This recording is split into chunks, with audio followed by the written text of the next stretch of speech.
शांति। ओम शांति। आज की तारीख है 28 अप्रैल 2025। साकार महावाक्य। बाबा कहते, मीठे बच्चे, तुम्हारा प्यार विनाशी शरीरों से नहीं होना चाहिए। एक विदेही से प्यार करो। देहे को देखते हुए नहीं देखो। तुम्हारा प्यार विनाशी शरीरों से नहीं होना चाहिए। एक विदेही से प्यार करो। देहे को देखते हुए नहीं देखो।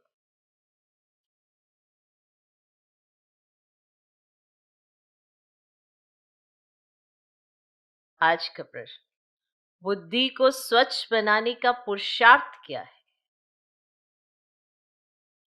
बुद्धि को स्वच्छ बनाने का पुरुषार्थ क्या है? स्वच्छ बुद्धि की निशानी क्या होगी? स्वच्छ बुद्धि की निशानी क्या होगी?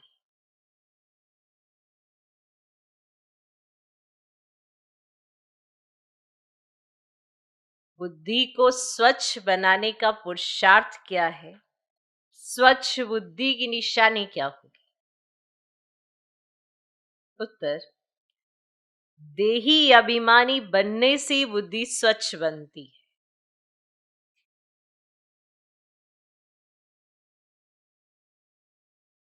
देही अभिमानी बनने से ही बुद्धि स्वच्छ बनती है।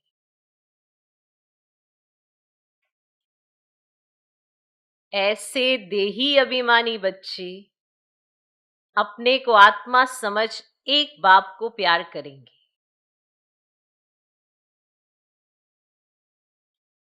ऐसे देही अभिमानी बच्चे अपने को आत्मा समझ एक बाप को प्यार करेंगे। बाप से ही सुनेंगे।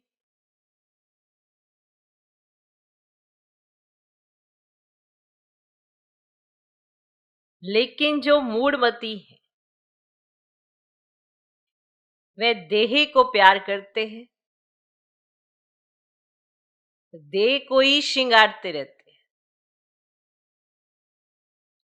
लेकिन जो मूढ़मती है, वे देह को प्यार करते हैं, देह को ही श्रृंगारते रहते हैं। कौन? मूढ़मती।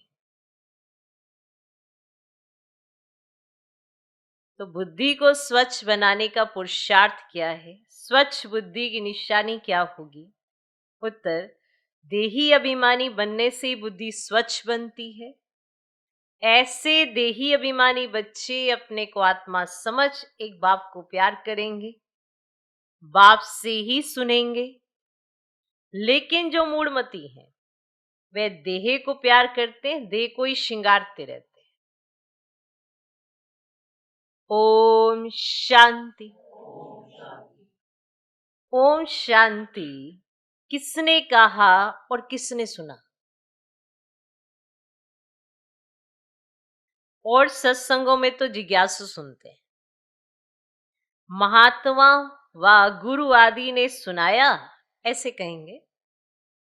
यहां परमात्मा ने सुनाया और आत्मा ने सुना, नई बात है ना? देही अभिमानी होना पड़े। कहीं यहां भी देह अभिमानी हो बैठते हैं। तुम बच्चों को देही अभिमानी हो बैठना चाहिए। मैं आत्मा इस शरीर में विराजमान हूं। शिव बाबा हमको समझाते हैं, यह बुद्धि में अच्छी तरह याद रहना चाहिए। मुझ आत्मा का कनेक्शन है परमात्मा के साथ। परमात्मा आकर इस शरीर द्वारा सुनाते हैं। ये दलाल हो गया। तुमको समझाने वाला वह है। इनको भी वर्षा वह देते हैं। तो बुद्धि उस तरफ जानी चाहिए। समझो, बाप के 5-7 बच्चे हैं। उन्हों का बुद्धि योग बाप तरफ रहेगा ना, क्योंकि बाप से वर्षा मिलना है। भाई से वर्षा नहीं मिलता, वर्षा हमेशा बाप से मिलता है। आत्मा को आत्मा से वर्षा नहीं मिलता। तुम जानते हो, आत्मा के रूप में हम सब भाई भाई हैं। हम सब आत्माओं का कनेक्शन एक परम पिता परमात्मा के साथ है। वे कहते हैं मामेकम याद करो, मुझे एक के साथ ही प्रीत रखो, रचना के साथ मत रखो, देही अभिमानी बनो। मेरे सिवाय और कोई देहधारी को याद करते हो तो इसको कहा जाता है देह अभिमान। मेरे सिवाय और कोई देहधारी को याद करते हो तो इसको कहा जाता है देह अभिमान। भले ये देहधारी तुम्हारे सामने है, परंतु तुम इनको नहीं देखो। बुद्धि में याद उनकी रहनी चाहिए। वे तो सिर्फ कहने मात्र भाई भाई कह देते हैं। अभी तुम जानते हो हम आत्मा है, परम पिता परमात्मा की संतान है। वर्षा परमात्मा बाप से मिलता है। वे बाप कहते हैं तुम्हारा लव मुझे एक के साथ होना चाहिए। मैं ही खुद आकर तुम आत्माओं की अपने साथ सगाई कराता हूं। देहधारी से सगाई नहीं है, और जो भी संबंध है वे देह के, यहां के संबंध है। इस समय तुमको देही अभिमानी बनना है। हम आत्मा बाप से सुनते हैं, बुद्धि बाप तरफ जानी चाहिए। बाप इनके बाजू में बैठ हमको नॉलेज देते हैं। उसने शरीर का लोन लिया हुआ है। आत्मा इस शरीर रूपी घर में आकर पाठ बजाती है, जैसे कि वे अपने को अंडर हाउस अरेस्ट कर देती है पाठ बजाने के लिए। ये अंडर हाउस अरेस्ट हो गए पाठ बजाने के लिए। किसने अरेस्ट किया? आत्मा ने। आत्मा इस शरीर रूपी घर में आकर पाठ बजाती है। फील हो रहा? जैसे जैसे सुनते अनुभव करते। आत्मा इस शरीर रूपी घर में आकर पाठ बजाती है, तो जैसे कि वे अपने आप को अंडर हाउस अरेस्ट कर देती है पाठ बजाने के लिए। है तो फ्री, परंतु इसमें प्रवेश कर अपने को इस घर में बंद कर पाठ बजाती है। तो ये घर हो गया, आत्मा इसमें आ गई। आत्मा ही एक शरीर छोड़ दूसरा लेती है, पाठ बजाती है। इस समय जो जितना देही अभिमानी रहेंगे वे ऊंच पद पाएंगे। बाबा के शरीर में भी तुम्हारा प्यार नहीं होना चाहिए, रिंचक मात्र भी नहीं। ये शरीर तो कोई काम का नहीं है। मैं इस शरीर में प्रवेश करता हूं सिर्फ तुमको समझाने के लिए। ये है रावण का राज्य, पराया देश। रावण को जलाते हैं परंतु समझते नहीं है। चित्र आदि जो भी बनाते हैं उनको जानते नहीं है, बिल्कुल ही मूढ़मती है। रावण राज्य में सब मूढ़मती हो जाते हैं। देहाभिमान है ना, तुच्छ बुद्धि बन गए। बाप कहते हैं मूढ़मती जो होंगे वे देह को याद करते रहेंगे, देह से प्यार रखेंगे। स्वच्छ बुद्धि जो होंगे वे अपने को आत्मा समझ परमात्मा को याद कर परमात्मा से सुनते रहेंगे। इसमें ही मेहनत है। अपने को आत्मा समझ परमात्मा से सुनते रहेंगे, इसमें ही मेहनत है। ये तो बाप का रथ है। बहुतों का इनसे प्यार हो जाता है। जैसे हुसैन का घोड़ा, उनको कितना सजाते हैं। अब महिमा तो हुसैन की है ना, घोड़े की तो नहीं। जरूर मनुष्य के तन में हुसैन की आत्मा आई होगी ना। वे इन बातों को नहीं समझते। अभी इसको कहा जाता है राजसव, अश्वमेघ, अविनाशी रुद्र ज्ञान यज्ञ। अश्व नाम सुनकर उन्होंने फिर घोड़ा समझ लिया है, उनको स्वाहा करते हैं। ये सब कहानियां हैं भक्ति मार्ग की। अभी तुमको हसीन बनाने वाला मुसाफिर तो ये है ना। अभी तुम जानते हो हम पहले गोरे थे, फिर सांवरे बने हैं। जो भी आत्माएं पहले पहले आती हैं तो पहले सतो प्रधान है, फिर सतो रजोतमो में आती हैं। बाप आकर सबको हसीन बना देते हैं। जो भी धर्म स्थापन अर्थ आते हैं वे सब हसीन आत्माएं होती हैं। जो भी धर्म स्थापन अर्थ आते हैं ऊपर से आते हैं तो वे सब हसीन आत्माएं होती हैं। बाद में काम चिता पर बैठ काली हो जाती है। पहले सुंदर फिर श्याम बनती हैं। ये नंबर 1 में पहले पहले आते हैं तो सबसे जास्ती सुंदर बनते हैं। इन लक्ष्मी नारायण माना इन जैसा नेचुरल सुंदर तो कोई हो ही ना सके। ये ज्ञान की बात है। भल क्रिश्चियन लोग भारतवासियों से सुंदर माना गोरे हैं क्योंकि उस तरफ के रहने वाले हैं, परंतु सतयुग में तो नेचुरल ब्यूटी है। आत्मा और शरीर दोनों सुंदर हैं। इस समय सब पतित सांवरे हैं, फिर बाप आकर सबको सुंदर बनाते हैं। पहले सतो प्रधान पवित्र होते हैं, फिर उतरते उतरते काम चिता पर बैठ काले हो जाते हैं। अब बाप आया है सभी आत्माओं को पवित्र बनाने। बाप को याद करने से ही तुम पावन बन जाएंगे। तो याद करना है एक को, देहधारी से प्रीत नहीं रखनी है। बुद्धि में ये रहे कि हम एक बाप के हैं, वही सब कुछ है। इन आंखों से देखने वाले जो भी हैं वे सब कुछ विनाश हो जाएंगे। जो भी आपको इन आंखों से दिखाई देता है वे सब विनाश हो जाएगा। ये आंखें भी खत्म हो जाएंगी। जो आंखें अभी आपको दिखा रही हैं ये आंखें भी खत्म हो जाएंगी। परम पिता परमात्मा को तो त्रिनेत्री कहा जाता है। उनको ज्ञान का तीसरा नेत्र है। त्रिनेत्री, त्रिकालदर्शी, त्रिलोकीनाथ, ये टाइटल उनको मिले हैं। अभी तुमको तीनों लोगों का ज्ञान है, फिर ये गुम हो जाता है ना। फिर आपको नहीं पता रहेगा कि 3 लोग कौन से हैं। जिसमें ज्ञान है वही आकर देते हैं।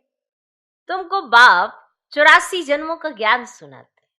तो बाप कहते अपने को आत्मा समझो, मैं इस शरीर में प्रवेश कराया हूं तुमको पावन बनाने। मुझे याद करने से ही पावन बनेंगे।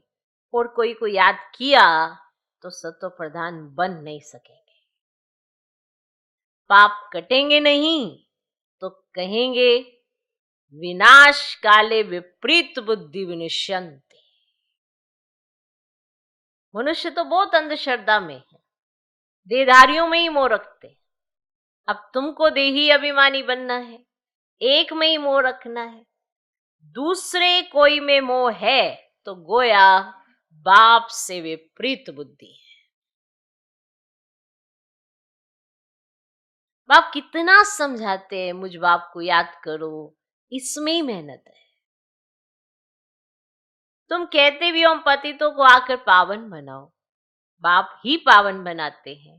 तुम बच्चों को 84 जन्मों की हिस्ट्री ज्योग्राफी बाप ही समझाते हैं। वे तो सहज है ना। बाकी याद की ही डिफिकल्ट से डिफिकल्ट सब्जेक्ट है। बाप के साथ योग रखने में कोई भी होशियार नहीं है। योग से क्या नहीं कर सकते, ये हिम्मत योग से ही तो आएगी, वरना तो पतित तन पतित दुनिया कहां से आएगी हिम्मत। योग में कच्चे हैं, इसलिए जल्दी से दिल शिकस्ती हाथ लगती है, उमंग उत्साह कम होता है। हाँ, मुरली सुनते हैं, मुरली सुनाते हैं, वो अलग बात है, पर योग अगर नहीं है तो ताकत कहां से आएगी। ज्ञान आप बड़ा अच्छा सुना लेते हैं, पर जब खुद करने की बारी आती है तो हताश हो जाते हैं। किसी को नहीं ऐसा करो, तन पे जीत पाओ, मन पे जीत पाओ, और जब स्वयं पे बात आती है तो कच्चे हैं, क्योंकि योग में कच्चे हैं। तो बाप के साथ योग रखने में कोई भी होशियार नहीं है। जो बच्चे याद में होशियार नहीं, वे जैसे पंडित है, क्योंकि दूसरों को तो कहेंगे ऐसा करो, अरे आप क्या नहीं कर सकते, ऐसा करो ऐसा करो, और स्वयं कमजोर है। तो वो जैसे कि पंडित है। ज्ञान में बल कितने भी होशियार हो, अभी बैठा के किसी को ज्ञान सुनाना हो तो झट सुनाएंगे, मुरली सुनानी हो तो झट सुनाएंगे, अच्छी अच्छी सुना देंगे, पॉइंट्स भी किसी किसी के दे देंगे, लेकिन स्वयं कच्चे। कोई बात अपने पर आ जाएगी तो एकदम हताश हो जाएंगे, नहीं हो तो नहीं होता, एकदम दुखी, हारे, परेशान, हिम्मत ही नहीं करेंगे। क्यों? योग में कच्चे। ज्ञान में भल कितने भी होशियार, याद में नहीं रहते तो वे पंडित है। बाबा पंडित की एक कहानी सुनाते हैं ना, जिसको सुनाया वह तो परमात्मा को याद कर पार हो गया। पंडित का दृष्टांत भी तुम्हारे लिए, सबको कहता रहा ऐसे करो तो पार हो जाओगे, उनको साथ में रखो पार हो जाओगे, और खुद खुद की बारी जब आई, ना ना ऐसे थोड़ा होता है, यहाँ तो मदद की जरूरत है, फिर दूसरों को मदद ढूंढते रहे, इस तरह मैं पार लग जाऊंगा। कहानी बड़ी अच्छी है, पर यह है हमारी कि ज्ञान सुनाने में, मुरली सुनाने में सब बड़े होशियार हैं और योग में कच्चे हैं। और अगर योग में कच्चे हैं तो कोई भी परिस्थिति आती है, हताश हो जाते, रोने धोने लग जाते, दिल शिकस्ती आ जाती है बहुत जल्दी, हिम्मत है नहीं, पार कैसे लगे। तो पंडित का दृष्टांत भी तुम्हारे लिए है। बाप को तुम याद करो तो पार हो जाएंगे, सिर्फ मुरली में तीखे होंगे तो पार जा नहीं सकेंगे, याद के सिवाय विक्रम विनाश नहीं होंगे। तो ये सब दृष्टांत बनाए हैं, तो बाप बैठ यथार्थ रीति समझाते हैं। अब हिसाब किताब तो है, तो किसने काटने हैं? हम आत्मा ने याद से काटने हैं। हिसाब किताब नहीं, ऐसा तो नहीं है किसके नहीं है, किसके नहीं है, सबके हैं। पर काट कैसे रहे हैं वो तो सबके ऊपर डिपेंड करता है ना, उसकी याद कैसी है। तो बाप बैठ यथार्थ रीति समझाते हैं, उनको निश्चय बैठ गया, माना पंडित ने जब कहा ऐसे करो तो बाकियों को तो निश्चय बैठ गया कि एक ही बात पकड़ ली कि परमात्मा को याद करने से पार हो जाएंगे, परमात्मा को याद करने से पार हो जाएंगे। तो उन सब ने सुना और वो पार हो गए। सिर्फ ज्ञान होगा, योग नहीं तो उच्च पद पा नहीं सकेंगे, हिम्मत नहीं होगी, शक्ति नहीं होगी। तो सिर्फ सुनाने सुनाने से कुछ नहीं होता ना, आप ऐसा करिए, आप ऐसा करिए, आप ऐसे, वो आपके जीवन में भी तो देखेंगे आपने क्या किया।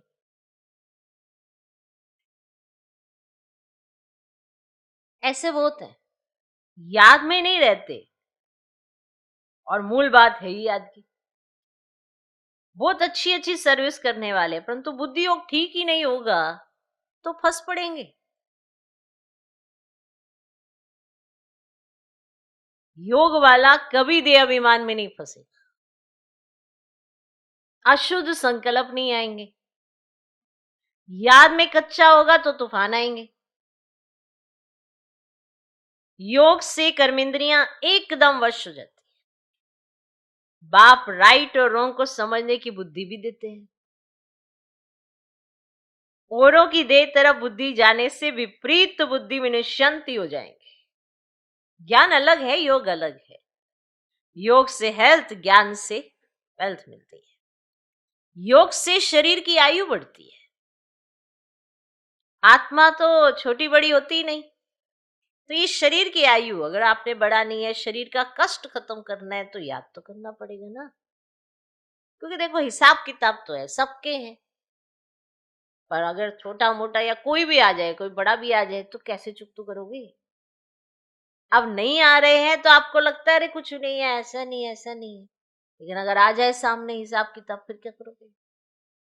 फिर दुखी होगे, रोएंगे, ए भगवान क्या हो गया, वो हो गया।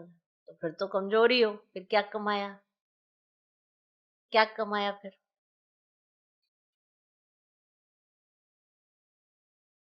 फिर कमाया क्या? नहीं। अब कहते कमाई कर रहे हैं हम, याद से कमाई कर रहे हैं कि माना कोई ऐसी हिसाब किताब सामने आ जाए तो फिर हम उसको काट सके ना। तो याद में कच्चा होगा तो तूफान आएंगे। योग से कर्मेंद्रियां एकदम वश हो जाती है, है ना, जैसा हम चाहे ना शरीर को वैसा चला सकते। ये नहीं कि कुछ हुआ तो बैठ गए, नहीं होता, ये नहीं होता, वो नहीं होता। नहीं, क्यों नहीं होता, चलेगा ही, करेगा ही, क्योंकि शरीर है, करेगा। तो चला लेते तो चल जाता है, नहीं चलाते तो वो बैठ जाता है। जितना कमजोर आप अपने को बनाना चाहते हैं उतना तो माया वैसे ही बना देते हैं आप। ये तो बाबा का बल है, बाबा की याद की शक्ति है। आप इस पुराने शरीर को भी चला लेते हो और सब कार्य कर लेते हैं। अगर नहीं कर पा रहे हैं तो फिर कमजोरी है। समझा? क्या क्या नहीं किया दादियों ने, कैसी कैसी हिसाब किताब सामने नहीं आई, सब किया। ज्ञान भी सुनाया, सबको चलाया, सबकी पालना भी की, खिलाया पिलाया भी। ये नहीं सिर्फ ज्ञान के ही शब्द देते रहे, जो आया उसकी पालना भी की। तब क्या कोई कष्ट नहीं आया होगा? पालना तो की होगी ना सबकी। किस बल से? याद के बल से। ऐसे पार लग गए, करके दिखाया। समझा? तो ये याद से होता है। तो योग से कर्मेंद्रियां एकदम वश हो जाती। बाप राइट और रॉन्ग को समझने की बुद्धि भी देते हैं। औरों की दे तरफ बुद्धि जाने से विपरीत बुद्धि विनश्यंती हो जाएंगे। ज्ञान अलग है, योग अलग है। योग से हेल्थ, ज्ञान से वेल्थ मिलती है। योग से शरीर की आयु बढ़ती है। आत्मा तो बड़ी छोटी होती नहीं। आत्मा कहेगी मेरे शरीर की आयु बड़ी होती है। अभी आयु छोटी है, फिर आधा कल्प के लिए शरीर की आयु बड़ी हो जाएगी। माना ये योग से होगा कि आधा कल्प आपके शरीर की आयु बड़ी रहेगी, और आज भी आप अपनी आयु बढ़ा लेते हो योग से। आपको थोड़ा पता है कि आपके शरीर की आयु छोटी थी या बड़ी थी, लेकिन आपको ये बात समझ में आ गई कि योग से सब कुछ हो सकता है। योग से मैं सब कार्य कर सकती। अगर ये बात समझ में आ गई तो आप अलर्ट रहेंगे हमेशा। कोई भी परिस्थिति आपके ऊपर हावी होने की बजाय आपके आगे सरेंडर हो जाएगी। फिर आप ये अनुभव भी सुनाएंगे ना, नहीं तो दूसरों के अनुभव सुनाने पड़ेंगे। आपके अपने जीवन का क्या अनुभव है? ओके, अभी आयु छोटी है, फिर आधा कल्प के लिए शरीर की आयु बड़ी हो जाएगी। हम तमो प्रधान से सतो प्रधान बन जाएंगे। आत्मा पवित्र बनती है। सारा मदार आत्मा को पवित्र बनाने पर है। पवित्र नहीं बनेंगे तो पद भी नहीं पाएंगे।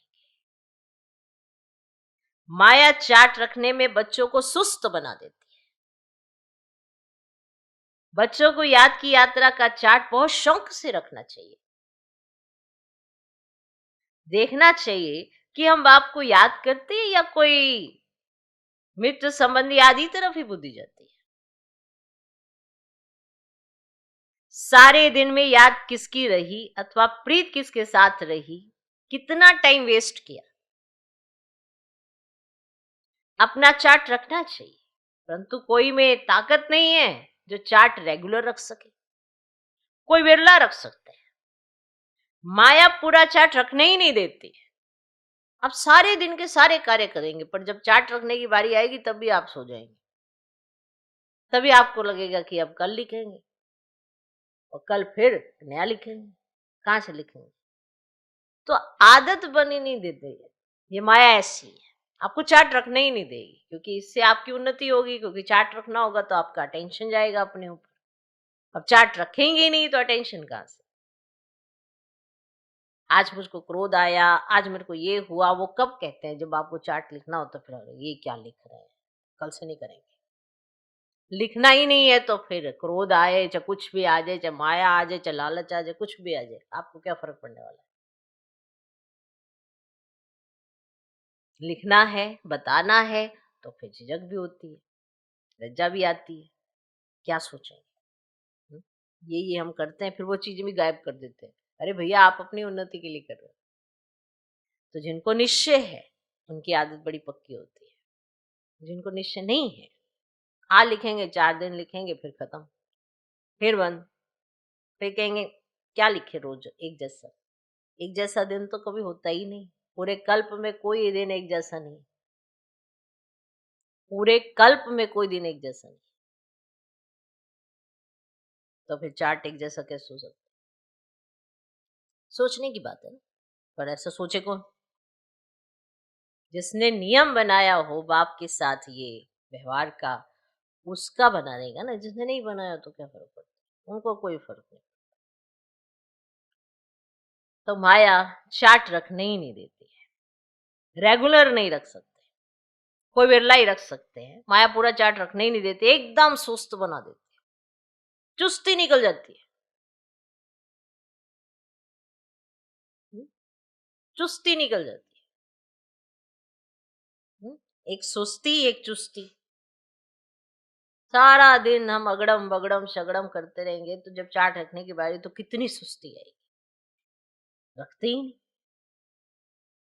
चुस्ती नहीं है, सुस्त हो जाता है, चुस्ती निकल जाती है। बाप कहते मामिकम याद करो, मैं तो सभी आशिकों का माशूक हूं, तो माशूक को याद करना चाहिए ना। माशूक बाप कहते हैं तुमने आधा कल्प याद किया है, अब मैं कहता हूं मुझे याद करो तो विक्रम विनाश हो जाए।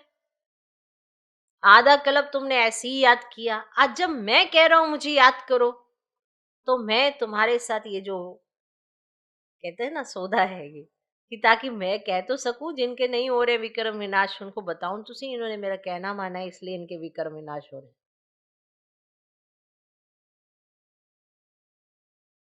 ऐसा बाप जो सुख देने वाला है, कितना याद करना चाहिए। और तो सब दुख देने वाले हैं, वे कोई काम आने वाले नहीं है। अंत समय परमात्मा बाप ही काम आता है। अंत का समय एक हद का होता है, एक बेहद का होता है। बाप समझाते हैं अच्छी रीति याद करते रहेंगे तो अकाले मृत्यु नहीं होगी। तो अकाले मृत्यु नहीं होगी, तुमको अमर बना देते हैं। पहले तो बाप के साथ प्रीत बुद्धि चाहिए। कोई के भी शरीर के साथ प्रीत होगी तो गिर पड़ेंगे, फेल हो जाएंगे, चंद्रवंशी में चले जाएंगे। स्वर्ग सतयुगी सूर्यवंशी राजाई कोई कहा जाता है। त्रेता को भी स्वर्ग नहीं कहेंगे। जैसे द्वापर और कलयुग है, तो कलयुग को रौरव नर्क तमो प्रधान कहा जाता है। द्वापर को इतना नहीं कहेंगे, फिर तमो प्रधान से सत्व प्रधान बनने के लिए याद चाहिए। खुद भी समझते हमारी फलाने से बहुत प्रीत है, उसके आधार बिगर हमारा कल्याण नहीं होगा। अब ऐसी हालत में अगर मर जाए तो क्या होगा? विनाश काले विपरीत बुद्धि विनश्यंति, धूल छाई पद पालेंगे। आजकल दुनिया में फैशन की भी बहुत बड़ी मुसीबत है। फैशन की भी बहुत बड़ी मुसीबत है। अपने पर आशिक करने के लिए शरीर को कितना टिप टॉप करते हैं। अब बाप कहते बच्चे किसके भी नाम रूप में मत फंसो। लक्ष्मी नारायण की ड्रेस देखो कैसी रॉयल है, वह है ही शिवालय, इसको कहा जाता है वैशाल्य। इन देवताओं के आगे जाकर कहते हैं हम वैशाल्य के रहने वाले। आजकल तो फैशन की ऐसी मुसीबत है, सबकी नजर चली जाती है, फिर पकड़कर भगा ले जाते। फैशन के कारण, फैशन है, फिर भगा कर ले जाते। सत्युग में तो कायदे सिर चलन होती है। ऐसी कोई एक्टिविटी करे तो एक्टिविटी तो अच्छी नहीं है, ऐसी एक्टिविटी ही नहीं है, सब कायदे सिर होता है। वहां तो नेचुरल ब्यूटी है ना, अंधश्रद्धा की बात ही नहीं है। यहां तो देखने से दिल लग जाती, तो फिर और धर्म वालों से भी शादी कर लेते। अभी तुम्हारी ये ईश्वरीय बुद्धि पत्थर बुद्धि से पारस बुद्धि बाप के सिवाय कोई बना न सके। वे है ही रावण संप्रदाय। तुम अभी राम संप्रदाय बने हो। पांडव और कौरव एक ही संप्रदाय के थे, बाकी यादव है यूरोपवासी। गीता से कोई भी नहीं समझते कि यादव यूरोपवासी, वे तो यादव संप्रदाय भी यहां कह देते हैं। बाप बैठ समझाते यादव है यूरोपवासी, जिन्होंने अपने विनाश के लिए ये मूसल आदि बनाए हैं। पांडवों की विजय होती है, वे जाकर स्वर्ग के मालिक बनेंगे। परमात्मा ही आकर स्वर्ग की स्थापना करते हैं। शास्त्रों में तो दिखाया है पांडव गल मरे, फिर क्या हुआ? कुछ भी समझ नहीं, पत्थर बुद्धि है ना। ड्रामा के राज को जरा भी कोई जानते ही नहीं। बाबा के पास बच्चे आते, कहता हूं भल जेवर आदि पहनो। कहते बाबा यहां जेवर शोभते कहाँ है? कई तो अपने आप से पूछते बाबा जेवर पहन ले। बाबा कहते मैंने तो मना ही नहीं किया, पहन लो। मैं तो तुम्हें बचाने की युक्ति बताता हूँ, ये तो स्कूल है ना, पाठशाला है। आज भी, आज जो स्कूल है वहां पे ये सब चीजें अलाउ नहीं है। स्कूलों में अलाउ ही नहीं है। कोई मेकअप अलाउ नहीं है, कोई श्रृंगार ऐसे वाला नहीं कर सकते, कोई नेल पेंट लगा के जा रहा हो नहीं कर सकते। स्कूलों में पढ़ने गए हो या फैशन करने गए हो, वो टीचर ऐसे बताते हैं सामने से, और सुबह सुबह चेक कर लेते हैं क्या कर, या पढ़ने आए या फैशन करने आए। तो कई ऐसे बाबा से पूछते बाबा जेवर पहन ले, बाबा कहते पहल पहन लो, मैं क्या कर सकता। और फिर कई ऐसे कहते हैं कि हमें तो यहाँ शोभता ही नहीं है, पतित आत्मा पति शरीर को जेवर क्या शोभेंगे, वहां तो हम इन जेवरों आदि से सजे रहेंगे, यहाँ क्यों पहने। बाबा ने सामने से नहीं कहा, लेकिन उन बच्चियों ने समझा, तो उन्होंने सब त्याग, सब आप ही छोड़। कई कहते हैं कि हमें अब यहाँ नहीं जाना क्योंकि यहाँ सब छुड़ा देते हैं, हमें बाल नहीं बनाने दे रहे, हमें जेवर नहीं पहनने दे रहे, और यहाँ रिस्ट्रिक्शंस बहुत है। यहाँ आपको एग्जाम्पल दे जाते हैं उन दादियों का जिन्होंने इनका सहजता से त्याग दिया। क्यों? क्योंकि उनके यहाँ पसंद नहीं आया पति शरीर को क्यों सजाना, छोड़ दिया। और कईयों को रिस्ट्रिक्शन लगती है। समझ समझ की बात है ना। कई तरह तरह के बाल बनाते रहेंगे, जेवर पहनते रहेंगे, सोचे नहीं नहीं हमको तो बनाने पड़ते हैं, दुनिया में रहना तो बाल बनाए बगैर कैसे गुजारते रहे, बनाते रहते। और बाबा भी फिर कहीं बाबा से पूछने आ जाते, बाबा बाल बना ले, हाँ ये कर ले वो कर ले, ये कर ले वो कर ले। तो बाबा समझ जाते हैं कितने रोज का बच्चा है, क्योंकि आज आज भी इसकी आकर्षण है, कल तो और ही बढ़नी है। माया ने आकर्षण कम थोड़ा कर देनी है इसके आगे, और बढ़ानी है। तो फिर बाप थोड़ा दिखाई देगा, इसको तो आकर्षण ही दिखाई देगी। तो फिर ऐसी आत्माएं आज है कल नहीं है, तो फिर देखते देखते ही समझ में आ जाता है। कईयों को लगता है पता नहीं क्या हुआ, अरे आकर्षण है ना बाहरी दुनिया की। तो जहाँ बाहरी दुनिया की आकर्षण होती है तो बाप का कथन कहाँ सुनाई देता है, दिखाई नहीं देता, सुनाई नहीं देता। आज कुछ हो जाता है ऊपर नीचे तो सारी चीजें त्याग करने के लिए तैयार हो जाते हैं सब। जैसे ही चोरी चकारी का सुनते हैं तो सब अपने जेवर लॉकर में डाल देते हैं, कोई नहीं पहन के घूम रहा होता कि कान थोड़ा कटवाने हैं, गला थोड़ा कटवाना है, कोई पहन के नहीं घूम रहा होता। तो माना डर सारी चीजें छुड़वा सकता है, और वैसे सबको शौक है। ऐसे ही है ना। फिर वो आत्माएं स्वयं फील करती है कि हम यहाँ क्यों पहने, हमको तो कल तो पहनना ही है, आज क्यों पहने, आज तो बाबा के सामने साधारण रीति ऐसे। और वहां तो अथाह धन होता है, तो सब सुखी ही सुखी रहते हैं। भले वहां फील होता है ये राजा है, ये प्रजा है, हम प्रजा है, तो परंतु दुख की बात नहीं होती। यहाँ अनाज आदि नहीं मिलता तो मनुष्य दुखी होते हैं कि हम गरीब है, ये फीलिंग उनको आती है यहाँ पे। क्योंकि जो चीज नहीं मिलती तो उनको फीलिंग आती है कि हाँ भाई हम गरीब है।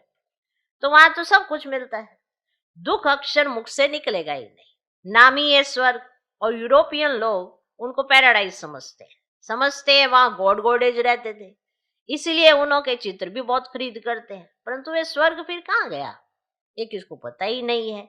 तुम अभी जानते हो चक्र कैसे फिरता है, नई सो पुरानी और पुरानी सो फिर नई दुनिया बनती है। देही अभिमानी बनने में बड़ी मेहनत है। तुम देही अभिमानी बनने से इन अनेक बीमारियों आदि से छूट सके, बाप को याद करने से उच्च पद पालेंगे। अच्छा, मीठे मीठे सिकिला दे बच्चों प्रति माता पिता बाप दादा का याद प्यार और गुड मॉर्निंग। रूहानी बाप की रूहानी बच्चों को नमस्ते। हम रूहानी बच्चों की भी रूहानी बाप को नमस्ते नमस्ते नमस्ते। Good morning good morning good morning. धारणा के लिए मुख्य सार। पहला पॉइंट, किसी भी देहधारी को अपना आधार नहीं बनाना। किसी भी देहधारी को अपना आधार नहीं बनाना। शरीरों से प्रीत नहीं रखनी। शरीरों से प्रीत नहीं रखनी। दिल की प्रीत एक बाप से रखनी।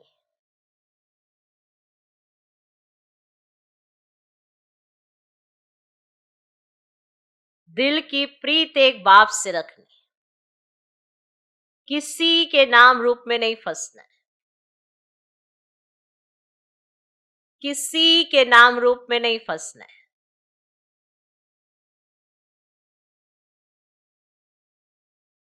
किसी भी देहधारी को अपना आधार नहीं बनाना है। शरीरों से प्रीत नहीं रखनी। दिल की प्रीत एक बाप से रखनी। किसी के नाम रूप में नहीं फंसना है। दूसरा पॉइंट, याद का चार्ट शौक से रखना है। याद का चार्ट शौक से रखना है। इसमें सुस्त नहीं बनना है।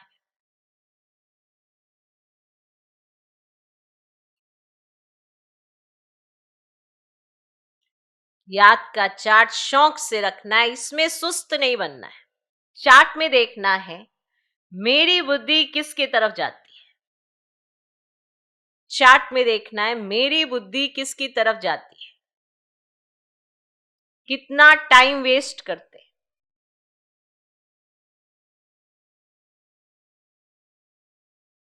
सुख देने वाला बाप कितना समय याद रहता है। सुख देने वाला बाप कितना समय याद रहता है।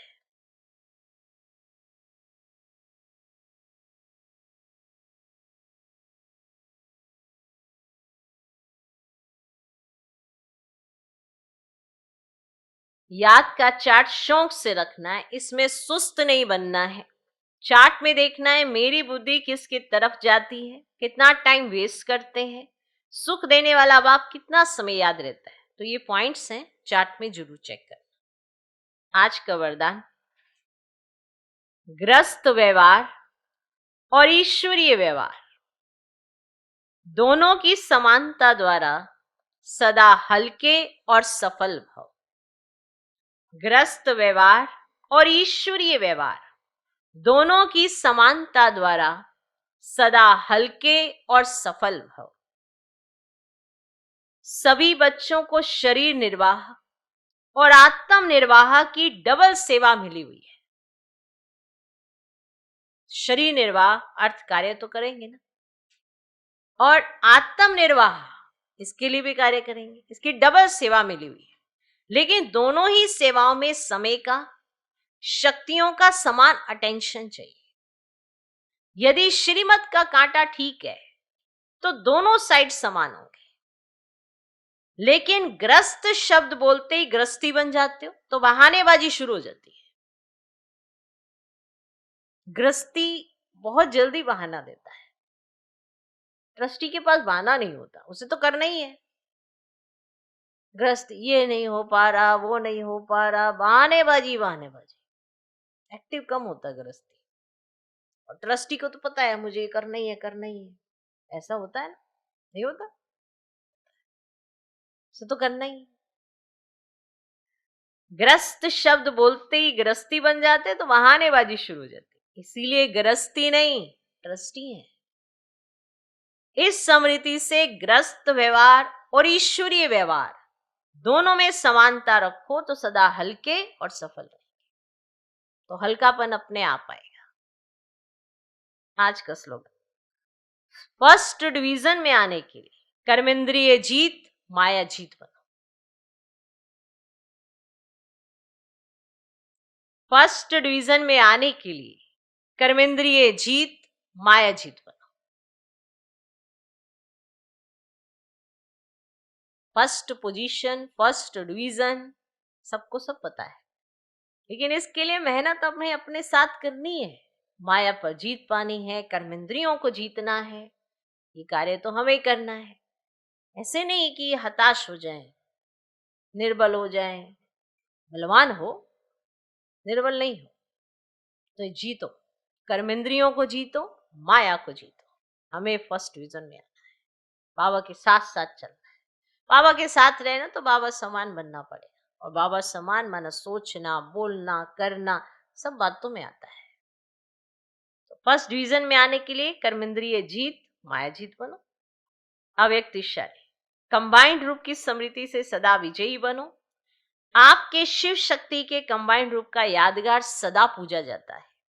शक्ति शिव से अलग नहीं, शिव शक्ति से अलग नहीं, ऐसे कंबाइंड रूप में रहो। इसी स्वरूप को ही सहज योगी कहा जाता है। योग लगाने वाले नहीं, लेकिन सदा कंबाइंड अर्थात साथ रहने वाले। जो वायदा है कि साथ रहेंगे, साथ जिएंगे, साथ चलेंगे, ये वायदा पक्का याद रखो। ओम शांति।